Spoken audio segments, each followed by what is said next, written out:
کہ امین اس کے رسولوں کی طرف پیغام رسانی کے لیے زبان حق اور اس کے قطعی فیصلوں اور فرمانوں کو لے کر آنے جانے والے ہیں۔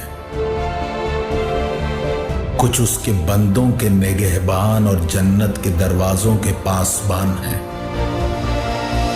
کچھ وہ ہیں جن کے قدم زمین کی تہ میں جمے ہوئے ہیں اور ان کے پہلو اطراف عالم سے بھی آگے بڑھ گئے ہیں۔